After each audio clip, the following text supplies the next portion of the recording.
Nous continuons donc, puisque le programme de Saint-Savin est immense, arriverons-nous un jour au terme?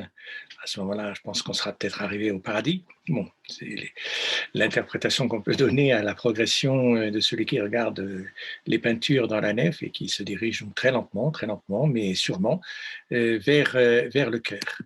Alors, nous avons donc bien avancé quand même dans le programme, puisque nous en sommes arrivés au déluge.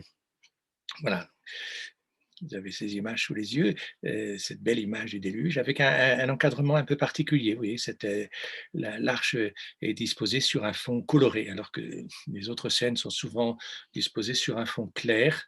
Ici, il y a comme une mise en valeur, comme si c'était un tableau finalement un peu spectaculaire de cette scène de l'arche.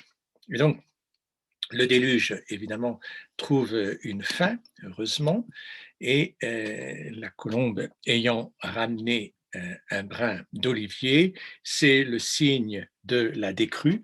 L'arche s'est posée, alors dans les textes, en fait, là encore il faut aller chercher les textes apocryphes, s'est posée sur le mont Ararat, et à la descente de l'arche, eh bien, Dieu accueille Noé et sa famille. Voilà, donc les 7 personnages qui étaient dans l'arche, Noé, l'épouse peut-être ici, et puis les 3 fils et les 3 femmes.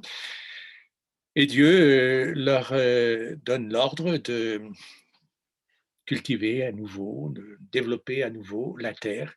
Il s'agit d'une deuxième création, et il s'agit finalement d'un nouveau départ pour cette humanité qui est sans arrêt finalement secouée par la faute, par la violence, par la mort. Dieu est magnifique ici, alors sa taille est immense, il mord sur la bande faîtière, et ses habits se déploient à droite, à gauche, avec toutes les couleurs possibles, puisque toute la palette chromatique du fresquiste ici est utilisée, blanc, vert, ocre clair, ocre foncé, avec des alternances, etc., et qui fait de ce Seigneur une figure tout à fait splendide, majestueuse, alors que les personnages de Noé et toute sa famille sont un peu plus sommairement dessinés, à moins que les enduits se soient un peu décolorés. Alors, on arrive donc, vous vous rappelez, on a fini ce registre et on s'est rapproché donc du cœur. On se rapproche du cœur. C'est très important de vivre cette géographie qui consiste à partir de l'ouest pour se diriger vers l'est. Et c'est la première arrivée vers l'est, le premier cycle, le premier registre qui se termine par l'histoire de Noé. Et on voit ici Noé offrir un sacrifice de reconnaissance pour avoir été sauvé, pour amorcer cette nouvelle création. Et ce sacrifice, précisément, met en place l'agneau, le fameux agneau ou la fameuse brebis que l'on a vu dans les bras d'Abel dans un premier temps, avec aussi des oiseaux qui font peut-être partie de l'offrande rituelle. Donc Noé s'incline et Dieu agrée évidemment cette offrande, les doigts levés et avec un livre dans la main. On s'est donc approché le plus près possible de l'autel. Il y a une accointance très grande entre l'autel de cette alliance établie par Noé et l'autel de la nouvelle alliance sur lequel les moines vont célébrer l'Eucharistie. Il y a un rapport étroit toujours entre l'iconographie et la liturgie, bien sûr. Alors, une petite image, parce que j'ai pas mieux pour le moment. La dernière image est vraiment juste à la hauteur de l'arc triomphal qui permet d'aller dans le transept, le carré du transept, et puis le cœur par la suite. On voit Noé qui cultive la vigne. Alors, c'est l'originalité de cette deuxième création, c'est de commencer cette fois-ci non pas par le travail d'Adam qui cultive la terre et qui récolte du blé, comme Caïn peut le faire, mais Noé cultive bien sûr la terre, mais cette fois-ci c'est la vigne. Et ça peut être une parallélisme, une complémentarité à envisager entre la récolte du blé dans un premier temps, la récolte du raisin dans un deuxième temps, le vin qui est issu du raisin constituant la matière essentielle de l'Eucharistie. Donc on voit bien Noé ici avec sa serpe en train d'élaguer, de tailler ou de couper les grappes de raisin. Il en tient une très belle dans sa main ici et d'une certaine manière il l'apporte, on pourrait dire, il l'apporte sur l'autel des moines qui, eux, vont célébrer la nouvelle alliance. Donc nous sommes, alors on a une belle treille aussi ici, avec des poutres, enfin la vigne s'enroule, les pampres de la vigne s'enroulent bien. Bon, dommage qu'on ait perdu un peu cette scène qui devait être splendide. Et donc ce cycle de Noé s'achève, arrive ici à ce tournant, à ce moment central, d'une façon très positive, puisque la culture de la vigne, c'est vraiment le signe de l'alliance. Mais alors, il me manque une scène. Donc, du coup sur le registre euh, inférieur, hein, pardon, sur le registre supérieur, mais du côté sud. Alors, c'est ça qui est très compliqué, c'est que jusqu'à présent, on a lu de gauche à droite. Là, on va toujours lire de gauche à droite d'une certaine manière, parce que c'est notre sens de lecture, mais il faut imaginer que on voit cette image dans l'autre sens, puisque voilà, ici l'oculus, hein, c'est l'oculus qui permet d'aller dans les parties hautes de la nef et du carré du transept. Donc il nous manque une scène ici qui a été abîmée et qui a certainement trait à l'ivresse de Noé. L'ivresse de Noé. Voilà, et c'est évidemment ce qui devait arriver avec la culture du vin. Alors on voit Noé ici qui boit du vin. Bon, mais le reste, il y avait une belle vigne sans doute, et est échappé. Alors il en boit sans doute un peu trop. C'est tout à fait dommageable. Et on va donc enchaîner sur cette scène très paradoxale, très curieuse dans la Bible, de l'ivresse de Noé, hein, qui est le signe de nouveau d'une disjonction. Quelque chose était bien, et puis voilà que tout est bouleversé parce que avec le vin, on peut célébrer la joie, la fête, peut-être les prémices de l'Eucharistie, mais avec le vin, on peut aussi célébrer l'ivresse, c'est-à-dire la folie, c'est-à-dire la mort, le péché. Et donc, d'une certaine manière, c'est indiqué par l'organisation de notre boustrophédon, puisque après avoir fait un premier registre, on repart dans l'autre sens. Donc effectivement, on était très proche, on était arrivé très proche du cœur. Peut-être que l'histoire aurait pu s'arrêter là, mais elle ne s'arrête pas là, parce qu'il y a un rebondissement qui est le fait de la faute de Noé s'enivrant. Alors on voit une très belle ville ici, parce que Noé a eu le temps de s'installer, de reconstruire sa civilisation urbaine, donc des palais. On a là droit à une architecture extrêmement élaborée, avec un toit un peu orientalisant ici, qui peut-être évoque des souvenirs de certains croisés, de certains pèlerins, qui ont vu ces architectures en Orient, ou les images qui circulent. Voilà. Une très belle architecture ici, avec les pierres bien dessinées, hein, qui sont exactement les mêmes, c'est les mêmes dessins que l'on voit sur les parois de l'abbatiale de Saint-Savin. J'en ai parlé au début, hein, cet appareillage absolument remarquable, parfait, qui est l'évocation d'une demeure totalement idéalisée. Voilà, alors on enchaîne et puis là on a une petite pause. Alors je ne sais pas si vous reconnaissez cet oiseau qui porte un fromage en son bec et un renard alléché par l'odeur alléchée du thym. À peu près ce discours, c'est la fable du corbeau et du renard. Alors pas de La Fontaine bien sûr encore, mais d'Ésope, hein, qui est bien connu. Et donc voilà, effectivement, peut-être que cette fable est bien placée pour montrer que la séduction est peut-être la cause de nombreux malheurs. Voilà, ce corbeau qui tient ce fromage va céder finalement aux louanges du renard qui ne cesse de montrer toutes ses qualités, y compris celles du chant. Et alors là, catastrophe, corbeau ouvre son bec et laisse tomber ce fameux fromage. Voilà. Alors, est-ce que c'est un peu une sorte d'allusion à Noé qui tenait finalement le bon bout, hein? Il tenait déjà à l'alliance, il avait permis à l'humanité de traverser cette épreuve du déluge, tout aurait pu repartir, mais le voilà qui cède sans doute à quelques sirènes, à quelques enjôlements. Peut-être que le vin, justement, alors c'est pas un fromage, mais c'est le vin, va être la cause de sa perte. Voilà, c'est assez curieux. On verra d'autres allusions encore à des fables dans les fresques, là, tout à l'heure.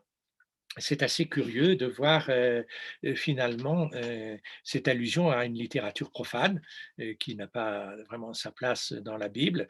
Mais, on voit bien que le fresquiste, utilise ici plusieurs sources, les sources bibliques, les sources apocryphes, les sources juives et puis les sources profanes d'une littérature, grecque, gréco-latine extrêmement, connue et très populaire. Voilà, donc on repart alors, voilà, quand vous regardez cette image, il faut vous dire que vous avez à votre gauche le cœur, l'est, à votre droite l'ouest, et donc que l'on repart vers l'entrée de l'église. On s'éloigne progressivement du cœur, hein. Voilà, c'est un peu comme dans la marche, on croit qu'on est arrivé, quand on voit la cathédrale de Chartres et ses tours, on croit qu'on est arrivé, ben non, on n'est pas encore arrivé parce qu'il y a des tours et des détours, et il faut même repartir très loin en arrière, d'une certaine manière, revenir un peu au point de départ parce que l'histoire est faite de moments exaltants où on grandit, on approche du but, et puis de moments un peu plus catastrophiques où on s'en éloigne parce que la faute est toujours là. Alors, précisément, la faute, c'est l'ivresse de Noé. Ce qui devait arriver arrive. Noé a trop bu de vin et donc il est enivré, ivre mort, allongé sur une couche ici très très bien dessinée, un peu marbrée, un peu curieuse. Voilà.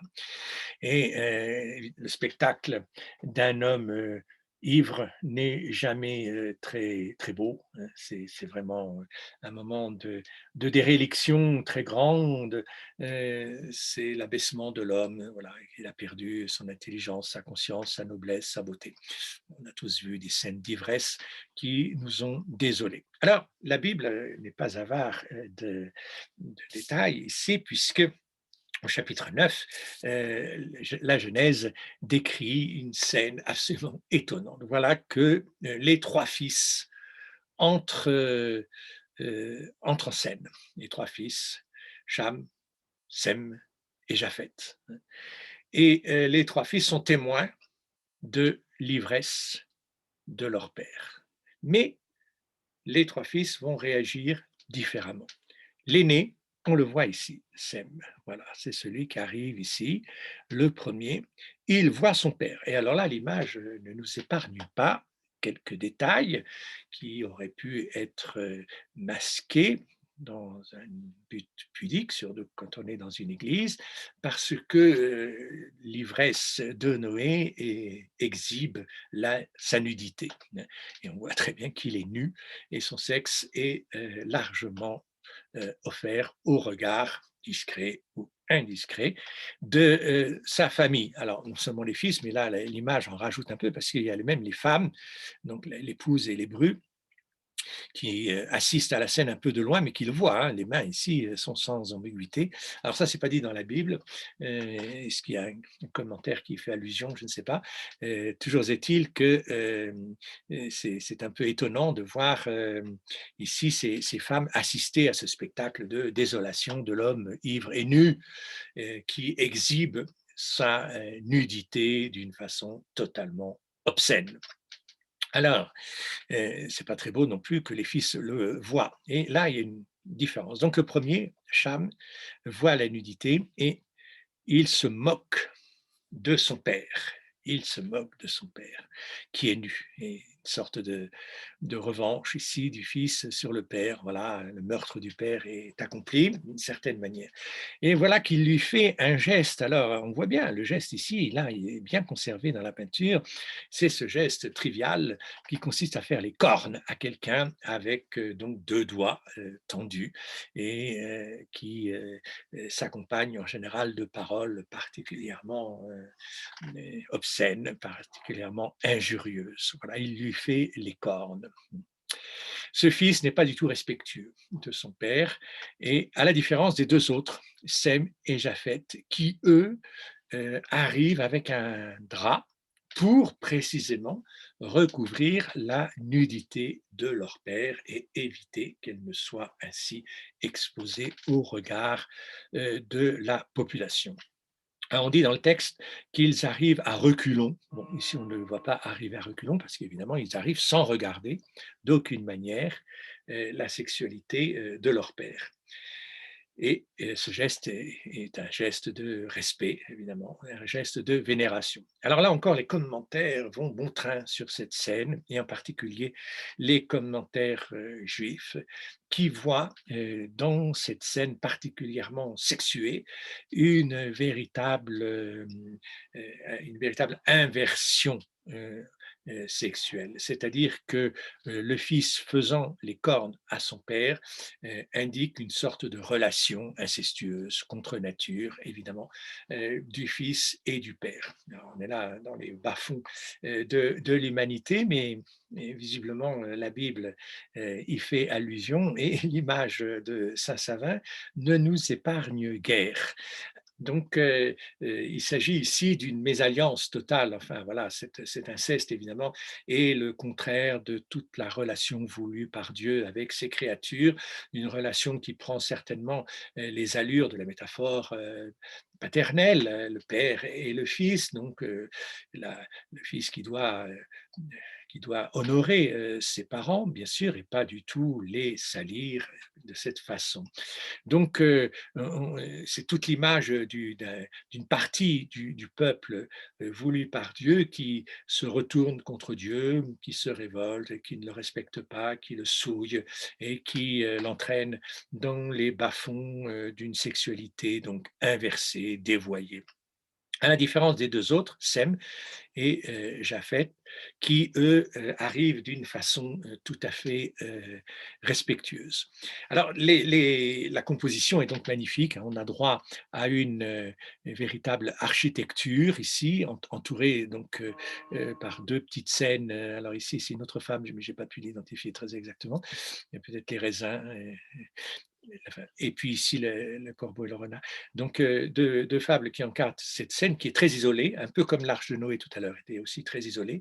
Donc on a le droit à une architecture très savante. Voilà, Noé est devenu très riche, il habite dans une ville et les lignes sont extraordinaires. On a une ligne diagonale ici qui montre bien une sorte de déséquilibre dans la composition par rapport aux lignes horizontales. On a des lignes verticales ici qui scandent très régulièrement la scène, les femmes, Cham, Sem, Japhet, etc. Et puis, on a des compositions en triangle qui s'emboîtent les unes dans les autres et qui assurent l'équilibre de la composition. Le triangle qui a les trois têtes des fils de Noé pour base et le ventre et le ventre de Noé pour pointe. Donc voilà, donc ici un triangle comme ça, toc, voilà, avec les trois têtes, un triangle inversé évidemment. Ensuite, le triangle qui a la limite inférieure de l'image comme base et pour sommet le fait du toit central. Voilà, donc ici c'est une grande composition triangulaire dans laquelle les trois fils aussi s'intercalent. Et voilà, donc c'est encore autant de triangles finalement qui se démultiplient librement avec les toitures de l'arrière-plan.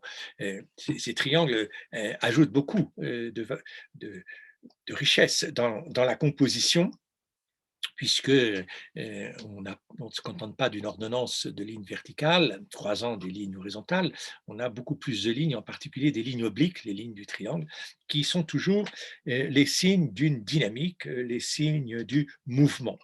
Alors, la distribution des couleurs aussi a pour effet d'alterner les masses sombres et les masses claires, soit vert sur ocre jaune, soit le contraire, de façon plus subtile au niveau du patriarche, trois couleurs, ici, vert, ocre et brun ou vert sur brun ou sur vert, etc. Les couleurs s'empilent dans les montants de la porte, se superposent et créent ainsi des effets optiques de champs différents et donnent l'illusion d'une certaine profondeur.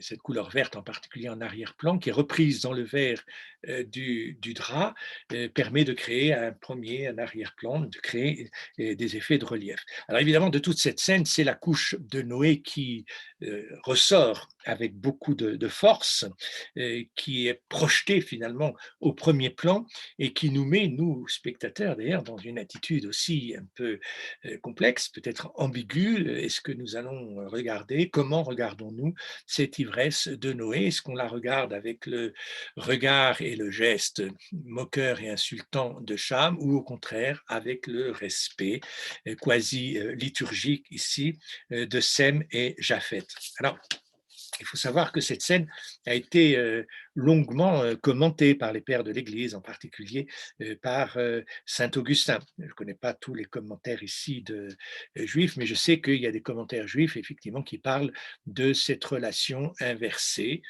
cette inversion sexuelle grave entre le père et le fils, qui évidemment est complètement immorale, bien sûr, mais on n'en est pas à ça près dans la Bible.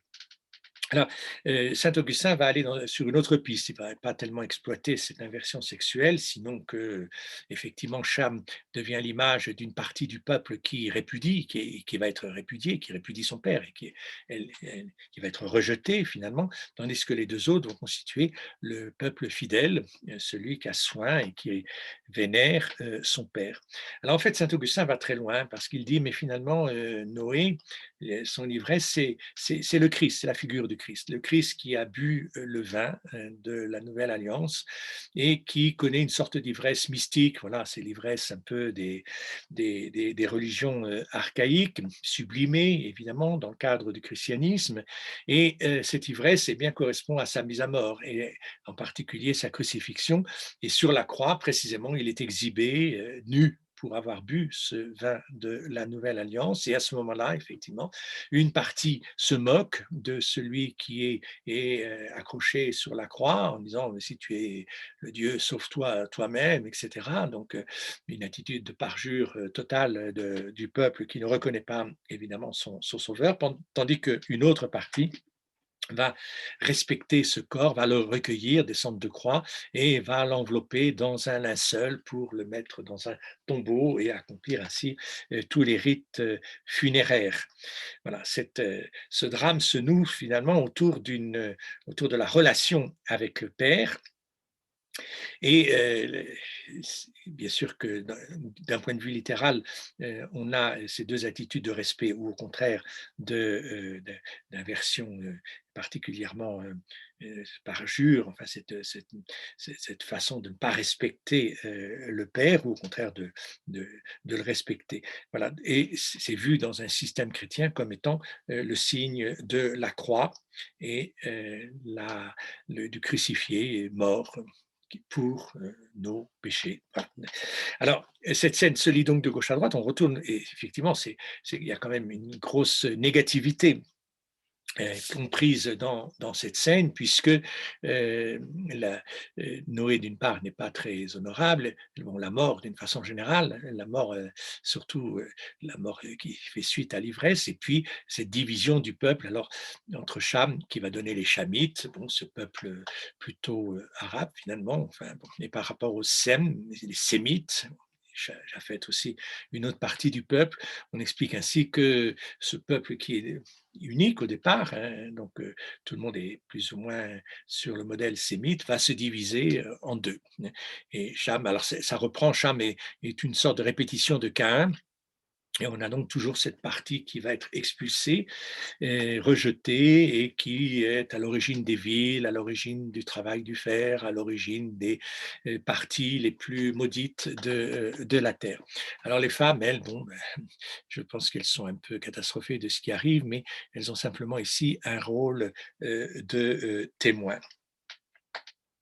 La scène de l'ivresse de Noé bénéficie donc d'un traitement pictural très soigné parce qu'elle préfigure évidemment l'une des scènes centrales de la Passion du Christ, les moines qui peignent cet épisode connaissent évidemment la signification christologique, et ont lu saint Augustin, et donc vont donner effectivement à cette scène immorale et assez vile, vont lui donner un lustre tout à fait remarquable, mais qui n'a de sens que d'un point de vue liturgique et théologique.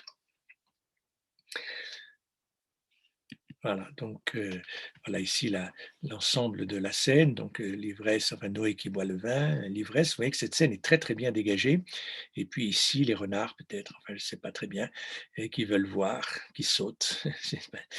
Alors, on termine donc, voilà, ici c'est ceux qui trouvent à quelle fable ça fait référence, merci de me le dire. Voilà, c'est vraiment visiblement oui, je pense que c'est un animal qui saute. Alors, la scène continue donc avec la malédiction de Cham, parce que Noé retrouve ses esprits, évidemment, au bout d'un moment, et donc retombe sur terre et se rend compte de ce qui s'est passé. Et à ce moment-là, il y a une malédiction de Cham et la bénédiction de Sem et Japhet. C'est exactement la même chose que la malédiction de Caïn, avec un geste ici qui est tout à fait intéressant parce que Noé prend Cham par le poignet. Voilà. Alors ça, c'est vraiment une façon de très, euh, très oppressive de prendre quelqu'un. C'est une manière de lui mettre les menottes, d'une certaine manière. Enfin, c'est l'expression d'ailleurs, les menottes. Enfin, c'est assez intéressant. C'est la manière de tenir les prisonniers, c'est la manière de tenir les personnages inférieurs. Voilà.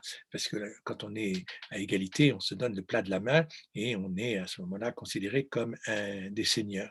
Voilà, donc ici, de plus, Cham est vu de profil, alors que les deux autres sont vus de face, avec le vêtement exactement le même que celui de Caïn qui se déploie, donc qui marque un peu l'expulsion de Cham du peuple choisi. Une scène aussi bien encadrée, voilà, avec deux couleurs de fond, c'est assez intéressant. Là, on a un peu perdu, dans la suivante, on a un peu perdu la fable qui était peut-être représentée, et on en arrive à la construction de la tour de Babel. Pardon. La tour de Babel qui va faire suite donc à l'ivresse de Noé. Alors, voilà, donc le peuple décide à ce moment-là de construire une tour qui devrait monter jusqu'au ciel. C'est l'orgueil humain qui entend rivaliser depuis la terre avec le ciel. Et on voit ici une architecture. Alors c'est tout à fait intéressant parce que c'est un véritable chantier de construction, chantier des cathédrales, mais enfin avant ici simplement d'une abbatiale, avec des poulies, avec la répartition du travail entre les deux maîtres du chantier qui sont le maître maçon et le maître appareilleur, enfin voilà. Donc celui qui a sa petite hache pour tailler les pierres et puis qui reçoit ici le mortier, c'est très intéressant. Et cette construction eh bien, a belle allure avec une base, c'est une sorte de tour, bon, ici un étage déjà de galerie, et puis la tour n'est pas prête de s'arrêter, si ce n'est que dans la Bible, quand on raconte cet épisode, et malheureusement, le peuple va se disputer parce que les langues vont apparaître comme des obstacles. Et la différence des langues va apparaître vraiment comme un obstacle qui empêche le chantier d'aboutir. Et donc, les gens vont se disputer et ne vont pas pouvoir mener ce chantier à terme. Alors, voilà, Babel va rester l'image de la multiplicité linguistique et de la division des peuples qui, au lieu de se parler et de dialoguer, eh bien, ne vont plus s'entendre, ne vont plus se comprendre et vont se disputer. On va retrouver donc la résolution de l'épisode de Babel avec la Pentecôte, qui, au contraire, permet à chaque peuple d'être entendu par les apôtres, puisqu'on dit à ce moment-là que chacun était compris dans sa propre langue. Donc, on a le drame de Babel de l'Ancien Testament se trouve résolu par un dialogue entre les nations. Alors voilà, ce chantier est merveilleux et il est au centre d'une composition où d'un côté Dieu semble partir Alors toujours ce pas de deux là qui lui fait tourner le dos. Alors il a une torsion du corps qui est absolument étonnante. Dieu qui parle néanmoins avec ceux qui construisent, mais évidemment, ceux qui construisent n'entendent pas du tout suivre Dieu et ils sont en train de tirer sur la corde pour monter le seau et le chantier les absorbe complètement. Et symétriquement à Dieu qui d'un côté semble dépité et s'en aller parce que le peuple lui s'engage dans une voie complètement autre que celle de l'écoute de la parole de Dieu. Là, c'est vraiment la parole des hommes, une parole orgueilleuse. De l'autre côté, symétrique, un géant ici, qui est vu de profil, un peu comme Caïn, avec un bel habit malgré tout, mais enfin un habit court quand même, alors que Dieu a un habit de Seigneur, ce géant qui porte les pierres à bout de bras. Donc c'est sans doute Nemrod, qui fait aussi allusion à des textes parallèles à la Bible, et on retrouve d'ailleurs de nouveau les géants, hein, ces fameux géants qui sont les tourments, qui tourmentent l'humanité et qui l'entraînent sur des voies mauvaises, des voies d'orgueil. Voilà, géant, c'est l'orgueil incarné. Et donc, de sa force, évidemment, il construit facilement. Alors, il y a peut-être d'autres personnages ici qui amènent des pierres, mais lui, il en porte deux d'un coup, et il les donne donc à ce maçon, maître du chantier, qui va soigneusement la disposer dans l'architecture. Voilà, une très belle scène, encore une fois, très animée, avec un détail qui n'est pas dans la Bible, hein, très exactement, mais qui fait partie des traditions parallèles et qui montre et qui témoigne, encore une fois, de la richesse des sources dont les fresquistes s'inspirent. Et il y en a vraiment un travail de peinture qui est la marque d'une érudition très, très grande. Il faut toujours se méfier de cette idée que les images seraient un peu simplistes et qu'elles seraient destinées finalement à amuser un peu la galerie. Non, non, il s'agit d'une véritable méditation de toutes les traditions, d'une interprétation et surtout une actualisation finalement, puisque on montre que il y a toujours ce dilemme de chantier et d'une actualité brûlante dans la mesure où on construit l'abbatiale, on construit des églises, on a vu combien cette architecture de Saint-Savin était brillante et voilà, comme toutes les architectures, attention, ne sont-elles pas le signe de l'orgueil humain, d'une prétention des hommes à vouloir faire aussi bien que Dieu, aussi haut, aussi grand.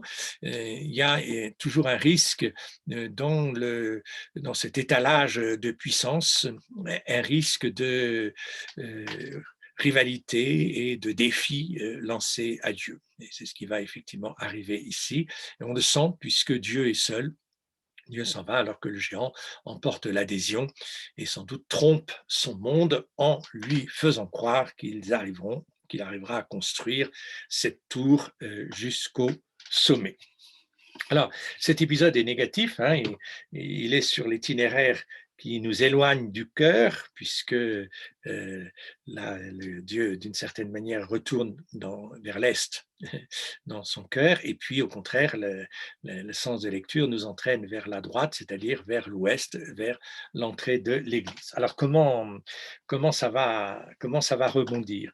Eh bien, on amorce à ce moment-là un autre cycle. Donc, on a eu plusieurs cycles, hein. On a eu le cycle d'Adam et Ève, Abel et Caïn. On a eu le cycle de Noé, avec Enoch, bien sûr, mais surtout Noé, très, très largement développé. Et puis, on enchaînait avec la tour de Babel. Et maintenant, on ouvre un nouveau cycle qui est le cycle d'Abraham. Voilà, donc, on progresse dans la Genèse avec les épisodes donc d'Abraham. Alors ici, on voit Dieu qui parle à Abraham. C'est très très proche de l'image où Dieu parlait à Noé. Alors, est-ce qu'il y avait une inscription? Bon, pas très clair. Mais Dieu, toujours dans sa splendeur, avec ses habits très majestueux, qui parle à ce personnage qui fait quand même une révérence, hein, qui s'incline un peu, et qui entend la parole de Dieu. Alors que dit Dieu? Il dit à Abraham, quitte ton pays, va vers la terre que je te donnerai. Toutes les promesses que Dieu fait à Abraham, en particulier d'avoir une descendance nombreuse et d'être le père finalement d'une nouvelle humanité l'humanité. Alors c'est un nouveau départ, on a eu le départ avec Adam et Ève, mais ça a raté, on a eu le départ avec Abel et Caïn, mais ça n'a pas abouti, le départ avec Noé, mais ça n'a pas abouti, la tour de Babel procédait sans doute d'une bonne intention de construire un temple à Dieu, mais ça a complètement dérivé. Alors on redémarre une nouvelle fois avec cette fois-ci Abraham. Et on sent que Abraham est totalement obéissant à Dieu. Et on a une mise en scène ici extraordinaire, alors qui est ternaire, grâce à l'ajout d'un petit détail bien difficile à interpréter ici, d'un personnage qui grimpe dans un arbre pour cueillir peut-être des fruits. S'agit-il du fruit de la promesse qui est donc annoncée? Abraham reçoit cette promesse d'avoir grande fécondité et d'avoir une descendance aussi importante que les étoiles. Bon, on montrerait ici un fruit qui serait le signe peut-être de cette fécondité proposé à Abraham. Enfin, c'est difficile de trouver, on a perdu un peu certaines clés. Voilà. Donc, il y avait peut-être une lettre ici, mais enfin, ce n'est pas très clair. Alors, là, on va commencer un cycle extrêmement complexe. Je vous invite à lire la Genèse, les chapitres 8, 9, 10, bon, etc. Et ça va aller jusqu'au chapitre 25. Donc, une grosse partie de la Genèse qu'il faut évidemment relire. Ce n'est pas la partie qu'on connaît le mieux. Jusqu'à présent, on a mangé un peu notre pain blanc avec Adam et Ève, Abel et Caïn, avec Noé. Bon, tout ça, ce sont des histoires encore assez bien connues. La tour de Babel, extrêmement populaire. Le début d'Abraham, ça va. Mais cet épisode ici, qui montre Abraham se séparant de Lot, par exemple, est beaucoup moins connu. La séparation des familles. Donc, il se trouve que Abraham s'allie avec une autre famille, donc la famille de Lot, et ils sont unis dans un premier temps parce que les familles ont intérêt à s'unir quand elles traversent le désert.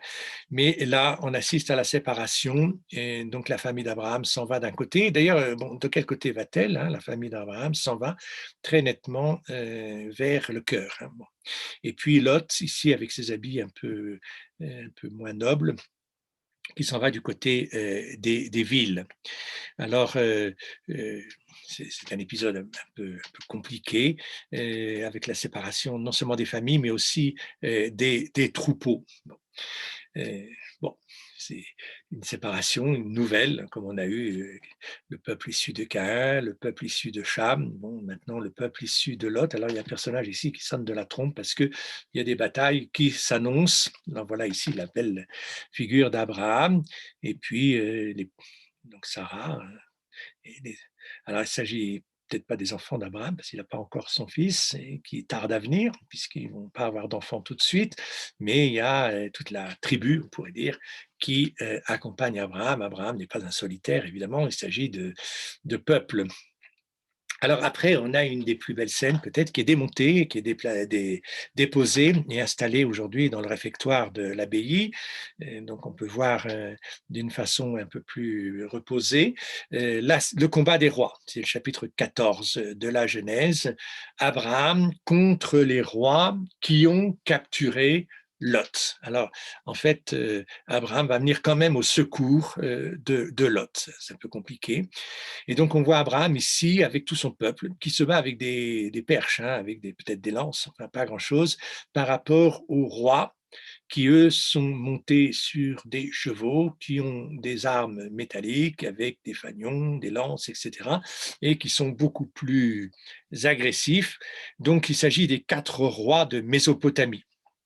Ça fait allusion évidemment à la transhumance d'Abraham qui, partant d'Our, va rejoindre les pays de Canaan, la Palestine actuelle, et qui donc doit affronter évidemment des peuples au passage qui sont pas forcément favorables et qui lui sont pas forcément favorables. Donc les 4 rois, Kédor, Tidéal, Amarphel, Ariac, voilà. Alors ici, bon, il y a les couronnes, 1, 2, 3, et puis malheureusement mon image doit vous gêner, mais enfin, donc, ces rois qui sont mis en déroute ici, c'est ça qui est très beau.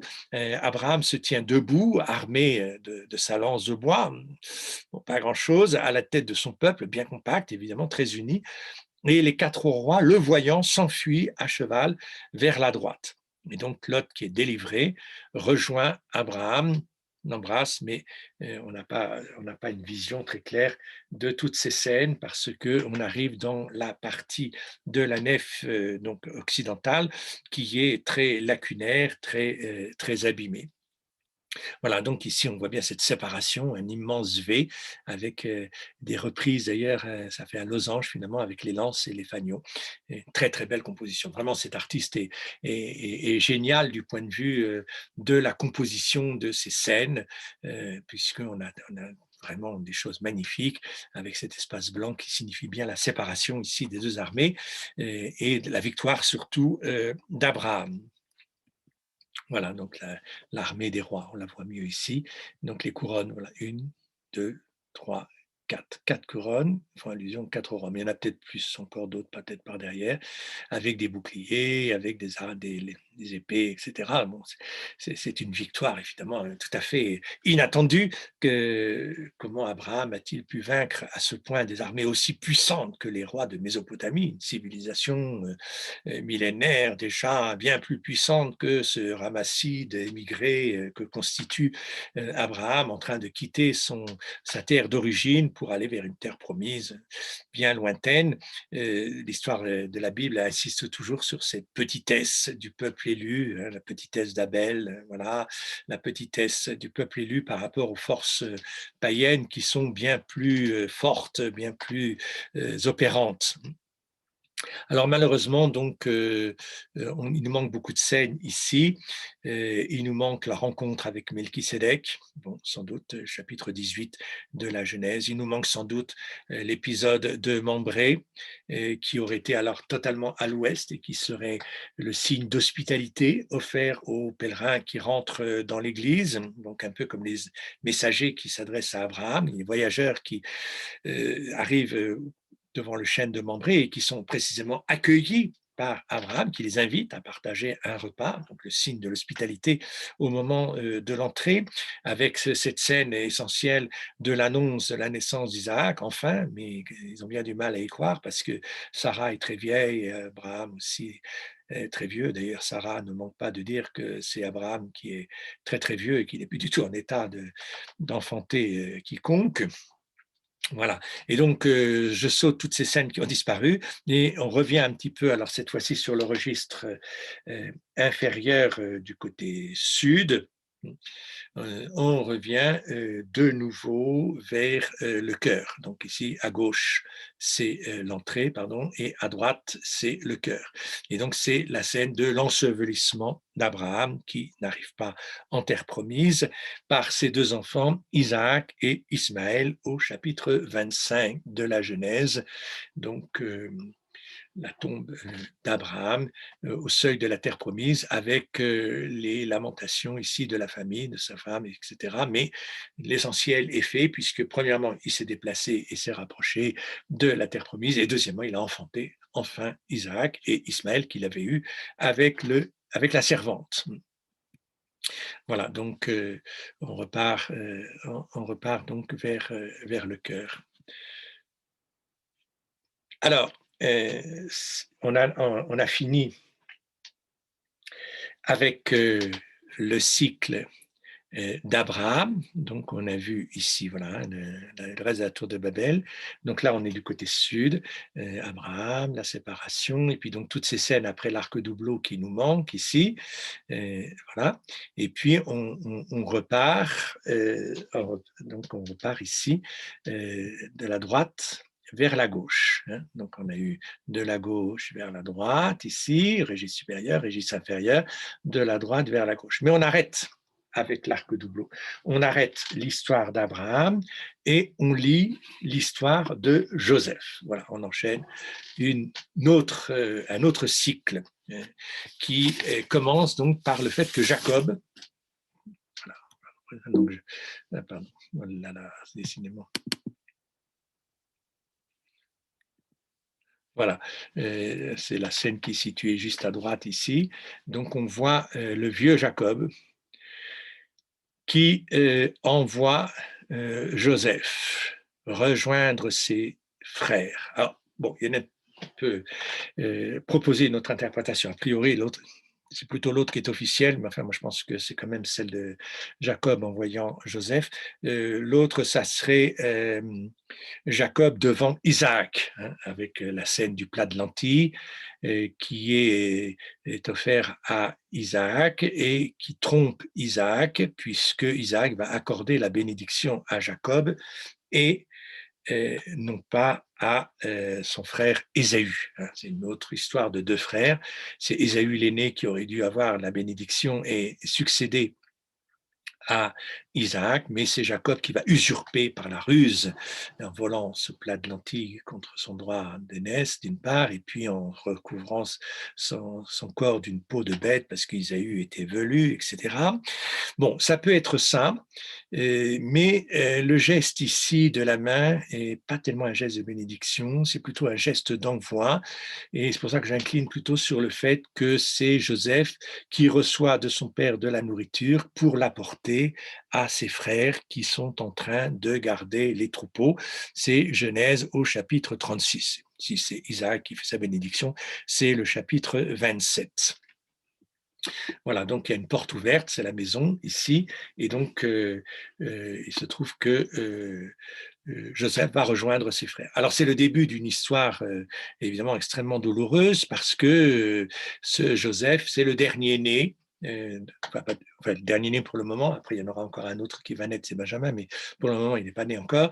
Et donc c'est le petit dernier qui dans la famille fait l'objet de toutes les attentions parce que ce petit dernier est un petit génie qui parle très bien, qui aime beaucoup ses parents et qui fait des rêves et qui interprète ses rêves. Et dans les rêves, il est toujours en bonne position parce qu'il voit le soleil, la lune et les étoiles qui s'inclinent devant lui pour signifier que c'est son père, sa mère et ses enfants qui le reconnaissent comme Seigneur, etc. Alors il fait plein de rêves qui ont le don d'énerver considérablement ses frères qui ne sont pas tout à fait heureux de voir cet orgueil de Joseph qui se donnerait la bonne part.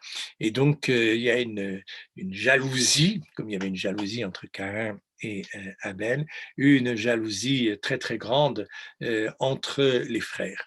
Alors, Joseph rejoignant ici, vous voyez, Joseph rejoignant ses frères, il y a quelque chose évidemment qui est d'un présage un peu funeste parce qu'il est peu vraisemblable que la rencontre se passe bien et que les frères accueillent Joseph en se jetant dans ses bras. Non, il y a une telle animosité entre les frères que ça risque de mal se passer. Alors, ce qui est intéressant ici, c'est ce geste de la main. Donc, c'est les frères qui sont en train de désigner Joseph. C'est pour ça que je pense qu'il y a un lien étroit entre les deux scènes. Jacob envoyant Joseph et donc désignant les frères de Joseph, et Joseph ici, plutôt les frères de Joseph qui sont là hein, et qui voient Joseph arriver. Voilà. Et donc, il le désigne de la main, etc., en disant, voilà l'homme au songe, disent-ils, c'est le moment de lui faire un sort et de se débarrasser de lui. Alors, on a aussi un petit personnage ici qui sonne de la trompe et qui pourrait justement annoncer la venue de Joseph, hein, une sorte de mise en scène, parce que, évidemment, le fait que Joseph rejoigne ses frères ne présage vraiment rien de bon. Alors, malheureusement, ce n'est pas très clair ici au niveau de mes images.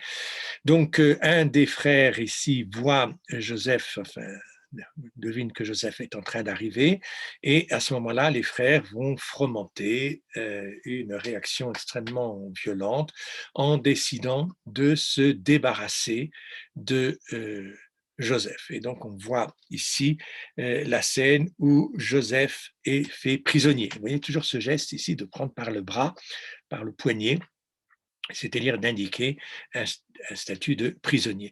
Donc, s'agit-il ici des Ismaélites hein, qui passent et qui sont des caravaniers marchands, et donc on vend Joseph un peu comme esclave, voilà. Et donc il est emmené ici par des étrangers qui vont le vendre peut-être à d'autres peuples. On va voir qu'il va arriver jusqu'en Égypte. Toujours est-il que Joseph perd complètement son statut de, de, de fils choyé, qui à ce moment-là aurait été le signe que c'est le Messie, que c'est lui qui va sauver ses frères et ses sœurs. Mais encore une fois, c'est les frères qui refusent. Hein. Il y en a toujours ce refus du peuple, comme les fils comme le fils de Noé, Cham, qui avait aussi refusé de respecter son père. Voilà. Donc la volonté du père ici n'est pas respectée. Une très belle scène donc des caravaniers ici qui emmènent Joseph et qui vont le vendre. Voilà, une dernière scène ici, qui vont le vendre à un général égyptien. Voilà, donc c'est ici le général Putiphar. C'est dans la Bible aussi au chapitre 37. Donc Joseph ici, avec sa petite pèlerine de berger, voilà, il a perdu tout son statut. Et donc les Ismaélites ici vendent Joseph bon prix à ce général qui tient un bâton de commandement. Et on a tous les signes ici d'une négociation marchande avec les index tendus.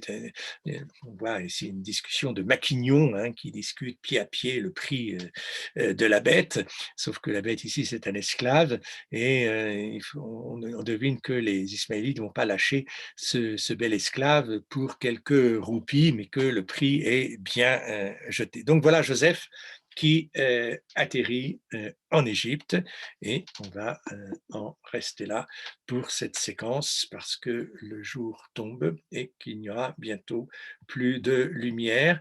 Je vous envoie donc ces vidéos et en plus quelques textes qui vous permettront de relire ces scènes d'une façon plus littéraire. Voilà, bonne continuation, bonne fête de Noël puisque c'est bientôt Noël et la fin d'année et que malheureusement la perspective du Covid ne nous incite pas trop à l'optimisme. Pourrons-nous nous rencontrer concrètement pour la suite des événements? Bon, on verra. Enfin, toujours est-il que ce moyen vidéo est un moyen quand même bien pratique pour rester en relation et pour regarder de près toutes ces images. Vous avez l'occasion de le voir la vidéo, de faire des arrêts sur image, bon, et d'approfondir peut-être par quelques lectures complémentaires ce programme absolument fascinant de Saint-Savin que nous n'avons pas encore tout à fait terminé, mais on finira la prochaine fois. Bonne fête et à très bientôt.